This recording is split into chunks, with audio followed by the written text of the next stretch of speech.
Hey everyone, this is Holly from Holly Wade Wellness, and this has just been right in front of me all along, and this is my central message and my central theme. And actually, I used to say this to my students when I worked in higher education. If you were going to pick a major, it should be in you. You need a PhD in you. And this is why. Because at the end of the day, it doesn't matter. The one thing that matters is your relationship with yourself. It's the most important relationship you'll ever have. Ever. Here's the thing. Families move on. Our parents will pass away. Our kids will move on. I don't have kids, but they move on. They grow up as they should. Friends move, scatter, things happen, and those relationships change. The relationship that we need is the one with us. So here's my question to you. This isn't even about self-love. It's self-like. Do you like yourself? When you go home after work at the end of the day, can you enjoy the person that you're going to be with?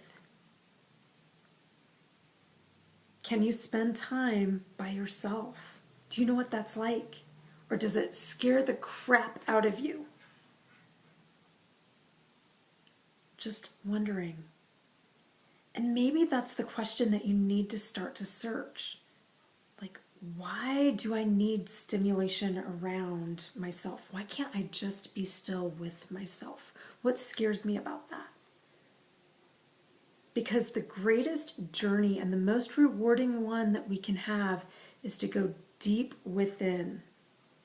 See, here's something that struck me years ago. This is when it became crystal clear to me that it's okay for me to take care of myself. It is okay. I have permission to take care of myself. And I used to have this verse hanging on my refrigerator, and it's about when Jesus was being asked about the most important commandment, and he responded that the most important commandment is to love the Lord your God with all your heart, soul, and mind. But the second is this, to love your neighbor as yourself. See, the as yourself jumped out at me this day, whatever it was, but as yourself. That's when I was like, whoa, because that verse had always ended after love your neighbor. So I would give.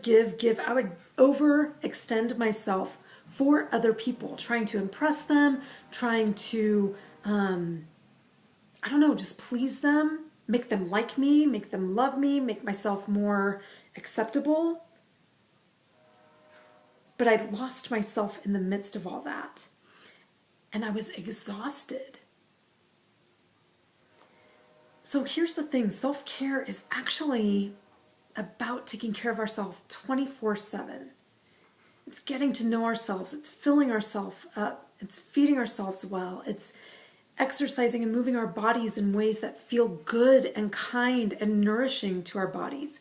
It's giving ourselves these relationships that are good and fulfilling and challenging, because the way we treat ourselves teaches other people how to treat us too. So here's my question for you again. What does self-care mean to you, and are you worth it? If you're interested, jump on over to my Facebook page and join me on that journey. We can start to explore what that might look like. My tool is dance and yoga and wellness. And that's how I have learned to start to honor myself. So I hope you'll come along. I hope that you'll start to open up this door of self-discovery and putting you back on your list, making you a priority in your life, because you and everyone in your life deserves that. Enjoy today.